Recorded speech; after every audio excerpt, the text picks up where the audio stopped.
ছাত্র জনতা, নবী প্রেমিক তাওহীদি জনতা, সময় কম, কথা অনেক।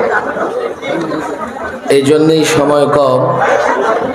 আজকের এই সিরাত মাহফিলে পরপর বাংলাদেশের বরেণ্য সকল ওলামা একরাম তাকরির পেশ করবেন, বক্তৃতা রাখবেন। সেহেতু আজকের এই প্রেক্ষাপটে দীর্ঘ বক্তৃতা করবার সুযোগ নেই। তাছাড়া আমিও সকাল থেকে প্রচণ্ডভাবে অসুস্থতার নেয়ামত ভোগ করতেছি। এরপরেও যেহেতু এখানে শীর্ষ ওলামা একরাম আসবেন, আমি নিজের জন্য সৌভাগ্য মনে করেছি যে এখানে আসা দরকার। যেহেতু এখানে এই অঞ্চলের তালেবানে বাংলাদেশের তালেবানরা এখানে জমায়েত হবেন, তাদের সঙ্গে সাক্ষাৎ হয়ে যাবে, এটাও একটা উদ্দেশ্য। একটা সময় যখন আমি তালেবানদের পক্ষে বক্তৃতা করতাম, তা আমাদের বলা হতো আমরা বাংলাদেশকে বিশ্বাস করি না। এদেশে কিছু মিডিয়া এমন ছিল যারা আমাদের বিরুদ্ধে নানা সময় লিখনির মাধ্যমে নানা প্রপাগান্ডা ছড়িয়ে দিত। বাংলাদেশে এখন ছাত্রদের সরকার ক্ষমতায় আছে, কথা ঠিক না ঠিক? এই ছাত্রদের সরকারকে যদি আমরা আফগানের ভাষায় বলি, কি বলতে হবে? তালেবান সরকার। সিরাতুন নবী সাল্লাল্লাহু আলাইহি ওয়াসাল্লাম বিষয়ের উপরই আলোচনা করা দরকার। আমি যা দেখতে পাচ্ছি, আমাদের ওলামা একরাম, ছাত্র সমাজ সিরাত মুখস্থ করে, তাদের জন্য সিরাতের দু চারটা লাইন শোনা খুব বেশি জরুরি নয়। তবে একটা স্বপ্ন বলতে যে স্বপ্ন আমরা জেগে থেকে দেখি, যে স্বপ্ন আল্লামা মুফতি আমিন রাহিমাহুল্লাহ নিজে দেখতেন, আমাদের দেখাতেন। আল্লামা মুফতি আমিন রাহিমাহুল্লাহ ছাত্রদের উপরে বড় ভরসা রাখতেন, ছাত্রদেরকে খুব বিশ্বাস করতেন। এই জন্যই আজকে সেই ঐতিহাসিক শব্দ, ছাত্ররা কোনোদিন বিক্রি হবে না।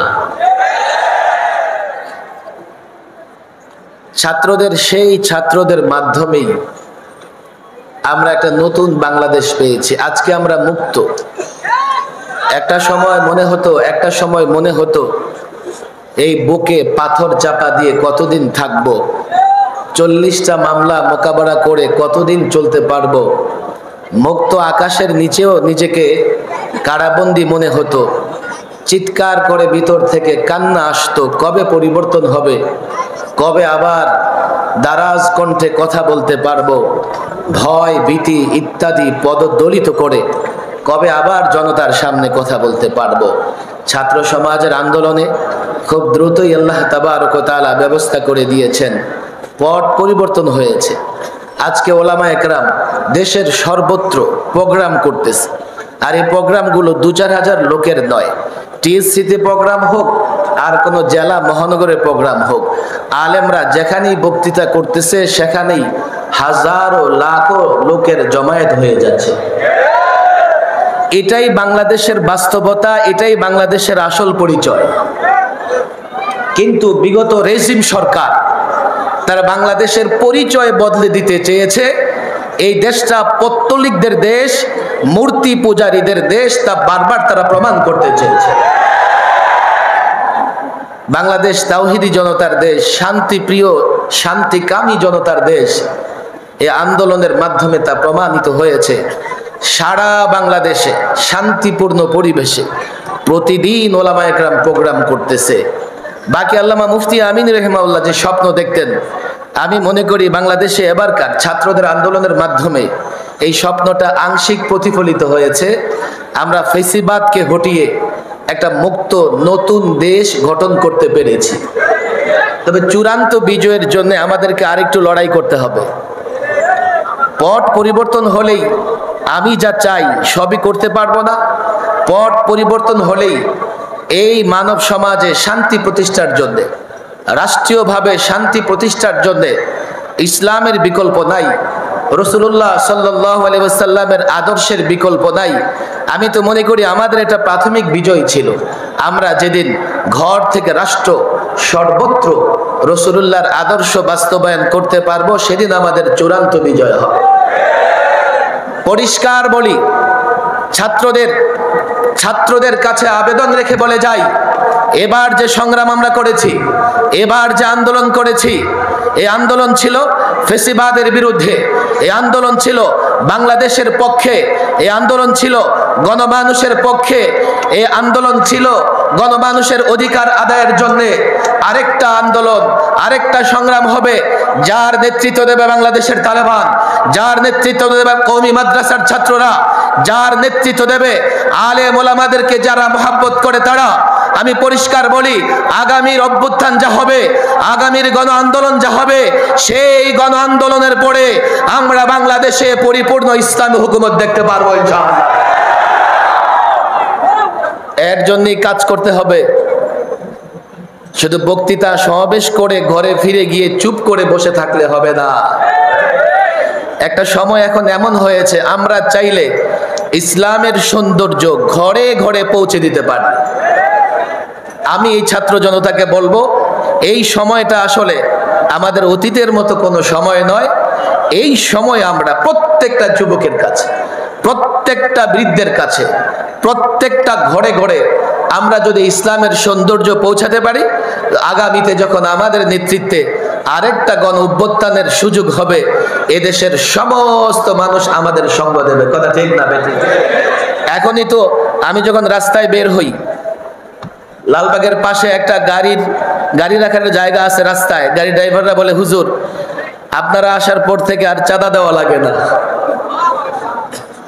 আমি বলি, যতদিন থাকবে আপনাদের চাঁদা দিতে হবে না, দুর্নীতি থাকবে না। ভারতীয় মিডিয়ায় কেবলমাত্র সংখ্যালঘু নির্যাতনের খবর ছাপানো হয়, আর বাংলাদেশের বাস্তবতা হচ্ছে, বাংলাদেশে এখন সংখ্যালঘুরা পৃথিবীর যে কোনো দেশের সংখ্যালঘু থেকে যে কোনো সময় থেকে ভালো আছে এবং শান্তিতে আছে। তবে তারা একটা চেষ্টা করতেছে, কিভাবে এই দেশে সংখ্যালঘুদের উপর নির্যাতন হচ্ছে এই বলে দেশের পরিস্থিতি আবারও তারা ঘোলাটে করতে চায়। পরিষ্কার বলি, বিজয়, স্বাধীনতা আনা যতটা সহজ, তার চাইতে স্বাধীনতা রক্ষা করা কিন্তু ততটা সহজ নয়। ছাত্র জনতাকে বলি, ষড়যন্ত্র হচ্ছে। ছাত্র জনতাকে বলি, নানা দিক থেকে আমাদেরকে ছোট করবার জন্যে, আলেম ওলামাকে ছোট করবার জন্যে প্রপাগান্ডা চলতেছে। যাই চলুক না কেন, আমরা আমাদের অবস্থান ক্লিয়ার রাখবো। আমরা আমাদেরকে মুক্তিকামী, শান্তিকামী মানুষের কাতারে রাখবো। যারাই প্রপাগান্ডা করুক না কেন, যারা ওলামাদের বিরুদ্ধে লিখুক না কেন, যারাই মাদ্রাসা মসজিদের বিরুদ্ধে বলুক না কেন, আমাদের কিন্তু ময়দানে থাকতে হবে। পরিষ্কার বলি, যদি ময়দান ছেড়ে দেই, পরিষ্কার বলি, যদি প্রতি বিপ্লব হয়ে যায়, তাহলে বাংলাদেশ আর মুসলমানদের রাষ্ট্র থাকবে না। এটা গুজরাটের মতো, কাশ্মীরের মতো কোনো একটা রাষ্ট্র হয়ে যাবে। পরিষ্কার বলি, স্পষ্ট বলি, নিজেকে জাগ্রত রাখতে হবে, সচেতন রাখতে হবে। যদি হিন্দুত্ববাদী শক্তি, মূর্তি পূজারী, দেশ বিরোধী শক্তি কোন ধরনের প্রতি বিপ্লব করার চেষ্টা করে, রব্বে কাবার কসম, যার যা কিছু আছে, যে যেখানে আছে না কেন, যে যেই দল করুক না কেন, প্রত্যেকে 24 ঘন্টার নোটিশে ফ্যাসিবাদের দোসরদের বিরুদ্ধে লড়াই করবার জন্য ময়দানে নেমে আসতে হবে।